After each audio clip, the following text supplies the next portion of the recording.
I think, you know, I can speak for everyone, even myself, that we like a lot is like the photo etch parts that you use on your cars, Oh, and just the way it looks super clean.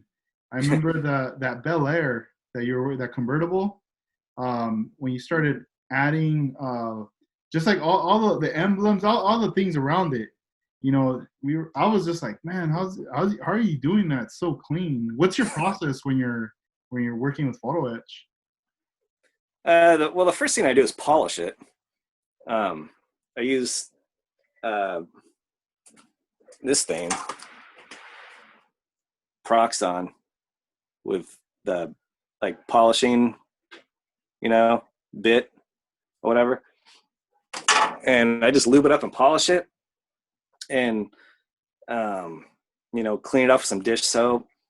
And as far as like the detailing, the colors, I usually use like those uh, colored fine point Sharpie pens, you know, like a permanent marker. Yeah. And yeah, just color it in. And you know, if you make a mistake, you know, you just dip a Q-tip in, or not a Q-tip, a toothpick, like in some water, and just kind of clean it up a little bit. Um, or sometimes uh, I'll use like paint, you know, just paint it like black, and then go back over it with one of the God hands. I use like the 8,000 grit, and the thick one, like the 3 millimeter at least, or no, the 5 millimeter thick one, Hmm. and just, you know, rub it over the surface of the photo etch. And that 8,000 grit pad is soft enough where it won't scratch, you know, the photo etch. It won't like take the shine away from the polishing, and it'll be just enough to take that layer of paint off and leave all the raised letters, you know, exposed. Yeah. Yeah.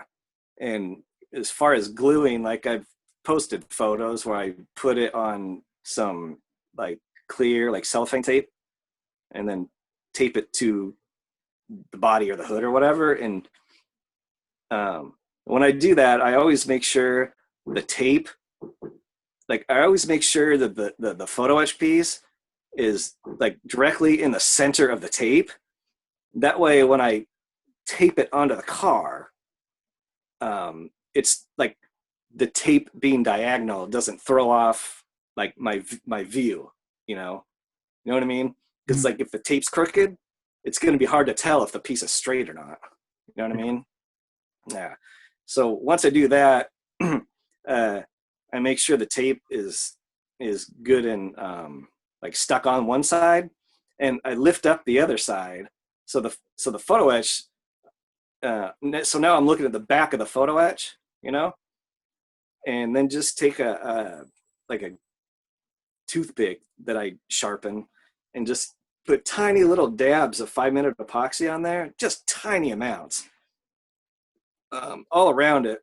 So that way you've got a dot like on each letter at least, but not enough to where when you put it back down and you press down, the glue's going to seep through, because that happens a lot. Mhm. And that's also one of the reasons that I like to do those small scripts before clear coat, because if some glue does creep out, like usually within like an hour or two, you can take a toothpick and pick it all out. But sometimes it doesn't work out that way. But once you hit it with the clear, it buries that glue and kind of hides it, so it Mhm. still looks clean. Yeah.